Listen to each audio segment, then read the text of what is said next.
Selamat siang, Ibu. Selamat siang, Ibu. Ya, ada yang bisa saya bantu, Ibu? Jadi gini, Bu.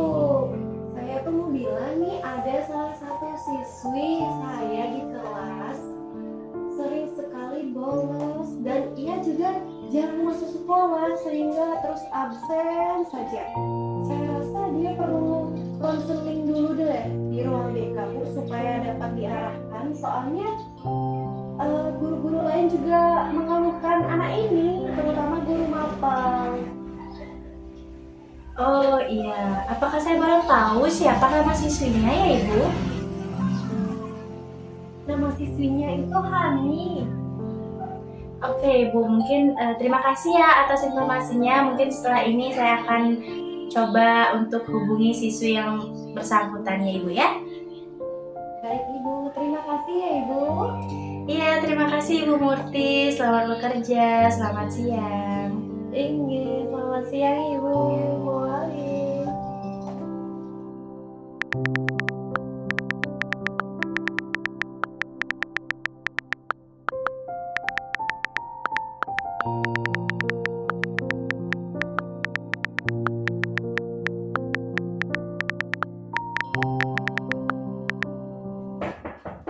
Permisi, Ibu.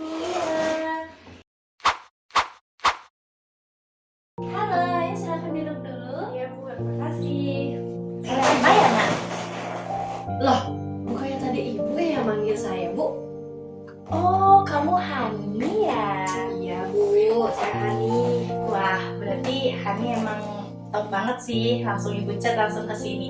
Terima kasih ya Hani sudah sempat menyempatkan waktu untuk datang bertemu Ibu hari ini. Jadi Ibu ingin berbincang sedikit mengenai keseharian Hani. Nah, Ibu ingin tahu dulu bagaimana kabar Hani hari ini? Gimana ya, Bu, ya, kabar saya sih gini-gini aja, Bu, nggak ada yang spesial, tapi ya asmengkarnya saya sehat dan bisa ketemu Ibu hari ini. Wah, bagus sekali dong. Berarti karena Hani sehat, kita bisa berbincang lebih banyak hari ini ya. Iya, Bu, tapi kenapa Ibu panggil saya ya? Saya ngerasa saya nggak ada masalah sampai dipanggil ke ruang BK, Bu. Anak polos kayak gini kok masuk ruang BK, kayak dari tadi banyak yang ngeliatin saya, Bu. Nggak nyaman ada, kayak kok dilihatin. Kenapa ya, Bu, saya masuk ruang BK? Mungkin Hani bertanya-tanya ya kenapa Hani bisa masuk ke ruang BK. Sebenarnya kita hari ini akan melakukan konseling individu. Nah, kalau Hani itu mungkin Hani masih belum mengerti ya apa itu konseling individu. Jadi di sini Ibu menjelaskan bahwa konseling individu itu adalah upaya yang dilakukan oleh guru BK untuk membantu peserta didiknya mengatasi masalahnya. Namun Ibu juga tekankan bahwa di konseling individu kita ada kesepakatan yang akan kita setujui bersama. Pertama, dari durasi bimbingan konseling ini yaitu 45 menit saja, dan kita juga menerapkan asas kerahasiaan. Jadi nanti apa yang Hani ceritakan ke Ibu dan Ibu katakan ke Hani akan kita simpan bersama saja. Bagaimana, Hani setuju? Oke deh, Bu, saya setuju. Tapi bentar deh, Bu. Ibu belum jawab pertanyaan saya yang tadi, Bu. Sebetulnya saya ini kena masalah apa sih, Bu, sampai dipanggil di BK? Takut deh saya jadinya. Jadi gini Hani, sebenarnya tidak ada masalah yang berat sih, dan Ibu juga ingin tahu lebih dalam saja sebenarnya. Beberapa hari yang lalu ini Ibu sempat menerima informasi bahwa Hani itu jarang masuk sekolah dan juga jarang mengikuti pembelajaran. Nah, Ibu ingin tahu apa yang memang sebenarnya terjadi dari sisi Hani. Duh, masalah kehadiran ya, Bu. Mana ya, Bu? Ya. Oke, tidak apa-apa jika Hani memang belum bisa bercerita, namun kita akan atur nafas dulu ya, mungkin biar Hani bisa lebih tenang bercerita sama Ibu. Oke, Hani bisa tutup mata sekarang dan dengarkan instruksi Ibu ya. Oke, tarik nafas, tahan, hembuskan. Tarik nafas, tahan, hembuskan. Tarik nafas, tahan, hembuskan. Oke, buka mata. Bagaimana? Apakah sudah lebih tenang? Iya, Bu, saya jadi lebih tenang. Oke, bagus. Sekarang Hani bisa ceritakan bagaimana detailnya dan apa yang sebenarnya terjadi. gimana ya Bu, saya tuh memang sebetulnya pengen masuk sekolah, maaf ya Bu. Habisnya gimana Bu, otak saya tuh mumet, otak saya tuh nggak nyampe Bu untuk mengambil materi-materi yang banyak itu, apalagi matematika Bu. Terus saya paling lambat di antara teman-teman lainnya. Gimana dong Bu, itu deh.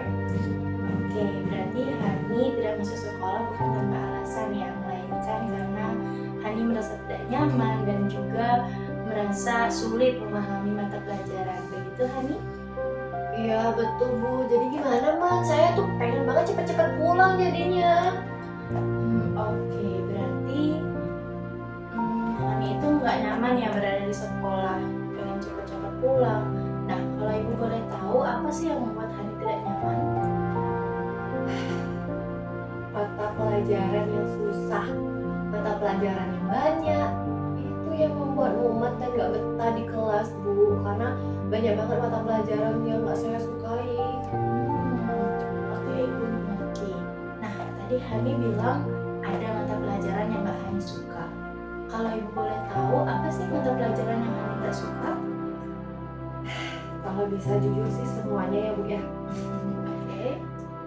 Tapi ada yang benar-benar mematikan bagi saya Bu. Itu mati. Kenapa MTK harus kita pelajari ya Bu? Dan kenapa sih MTK tuh terlalu rumit banget gitu loh Bu bagi saya?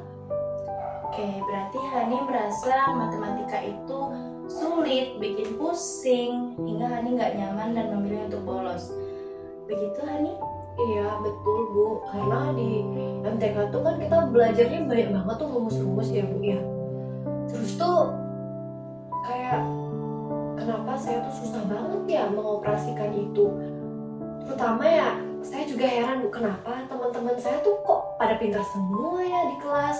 Mereka tuh makan apa sebetulnya Bu sampai mereka tuh bisa sepintar itu. Baru aja dikasih soal, mereka udah bisa jawab. Sementara saya belum aja saya mulai menulis Bu, mereka udah pada jawab. Jadinya gimana Man Bu, itu yang buat saya males banget di kelas. Berarti Hani itu memilih bolos saja biar Hani terlepas dari rasa nyaman itu ya. Berarti ibu harus memperluas pikiran Hani. Nah, ibu sebenarnya Hani itu sadar nggak sih kalau sikap yang Hani ambil itu malah memperburuk. Jadi Hani itu ingin cepat-cepat terlepas dari rasa nyaman. Namun sebenarnya Hani itu bolos itu membuat Hani semakin tertinggal, semakin lupa sama mata pelajaran, semakin malas juga. Apakah Hani juga merasakan hal yang sama? Iya sih Bu, saya juga sadar. Karena kayaknya saya terlalu santai deh dan sering mengabaikan. Jadinya saya malah semakin bodoh, semakin tertinggal. Terus cenderung malah nyalahin mata pelajaran itu. Ya padahal emang saya ini sih yang malas juga Bu. Oke, kalau dari jawaban Hani tadi, ibu menyimpulkan kalau sebenarnya tuh Hani sudah ingin berubah, cuman Hani masih bingung. Apakah benar seperti itu? Iya Bu, saya bingung Bu. Saya tuh mulainya dari mana Bu kalau mau berubah? Kayak susah banget rasanya untuk berubah jadi lebih baik. Karena kayak pas dapat mata pelajaran itu malesnya itu gak kira-kira Bu. Rasanya pengen langsung minggat dari kelas. Oke, nah kan Hani sudah sempat mau berubah nih, tapi Hani masih bingung. Apa udah ada pikiran gitu untuk solusi apa sih yang bakalan Hani ambil untuk terlepas dari permasalahan ini? Yang pertama sih ya Bu, karena ini kan semua berawal dari pikiran saya. Ya, terus tuh kayaknya saya harus ubah pola pikir atau mindset saya deh Bu. Terus dengan mungkin dari kebiasaan saya juga, karena kan saya sebetulnya juga malas nyatet ya Bu ya, malas nyatet. Dengan itu terus malah saya semakin lupa jadinya. Mungkin saya harus belajar untuk rajin mencatat ya, walaupun nggak saat itu saya pelajari dan langsung bisa. Mungkin dari mencatat itu saya bisa belajar di rumah lagi. Terus latihan-latihan yang sering dan bisa lebih cepat paham. Mungkin kayak gitu kali ya Bu ya. Oke, Hani berarti memilih untuk mencatat. Nah, Ibu izin menambahkan juga, Hani nanti bisa bertanya ke guru mata pelajaran. Gimana? Kalau misalnya kita nanya ke guru mapel, itu saya juga nggak takut Bu. Kalau di kelas tuh ya, karena teman-teman saya tuh sekali dijelasin langsung bisa, dan kan sering banget juga tuh guru tuh bilang ada yang mau bertanya, teman-teman saya tuh nggak ada bertanya gitu Bu. Jadinya saya tuh kan jadi ragu untuk bertanya. Kok teman-teman paham sementara aku enggak, saya malah jadi lebih minder. Jadinya saya mendem aja gitu Bu, dan gak berani nanya. Terus saya juga gak takut sama guru mata pelajaran mati. Bulu kuduk saya merinding gitu Bu. Jadinya takut banget. Oke, Ibu mengerti. Mungkin emang semua siswa, semua peserta didik menanamkan mindset kalau guru matematika itu menyeramkan. Namun sebenarnya tidak semenyeramkan itu. Kalau Hani memang kurang paham sama materi yang diberikan, Hani boleh bertanya, tidak usah malu, tidak usah merasa minder. Atau ya mungkin ini masih awal menurut Hani, jadi mungkin perlu adaptasi lebih. Jadi nanti misalnya ke depan jika Hani ingin bertanya namun malu bertanya di kelas, Hani bisa bertanya ke ruang gurunya langsung. Jadi selagi guru mata pelajaran yang ingin Hani tanyakan tentang materi tidak ada jam mengajar, Hani bisa bertanya langsung ke ruang guru. Jadi Hani komunikasi dulu lewat WhatsApp atau lewat chat. Apakah Bapak atau Ibu guru ini ada keperluan, saya ingin bertanya begitu. Kalau misalnya sudah ada konfirmasi bahwa guru mapel ini tidak ada mata pelajaran atau jam kosong, Hani bisa langsung bertanya ke ruang guru. Bagaimana menurut Hani? Oh, berarti boleh ya Bu ya kita ke ruang guru gitu? Boleh. Kalau gitu saya mau coba deh Bu. Saya harus beranikan diri sih. Kalau nggak selamanya saya bodoh. Dan saya nggak mau selamanya bodoh Bu. Ya bagus sekali, Hani sudah mau berubah, sudah mau merubah diri menjadi lebih baik. Ibu berdoa semoga memang ini niat dari Hani sendiri dan ada perubahan nanti setelah konseling ini ya. Ya astagfirullah ya Bu ya. Saya juga mau berubah sih Bu. Makasih ya Bu ya. Bagus sekali. Baik Hani, terima kasih ya karena Hani sudah mau bercerita sama Ibu, mengingat juga waktu konseling kita sudah hampir habis. Kok cepet banget sih Bu, udah habis? Iya sudah, karena kita kan sepakatnya 45 menit dan ini sudah 40 menit. Iya sih. Oke, jadi sebelum kita mengakhiri sesi konseling hari ini, Ibu ingin memberikan tugas untuk Hani untuk dilaporkan di konseling selanjutnya. Jadi di minggu depan kita akan melakukan konseling lagi. Oh gitu ya Bu ya. Iya. Ternyata ada tugasnya. Iya. Tugasnya nggak susah kan Bu? Enggak, karena Ibu ingin tahu perkembangan Hani selama seminggu ke depan.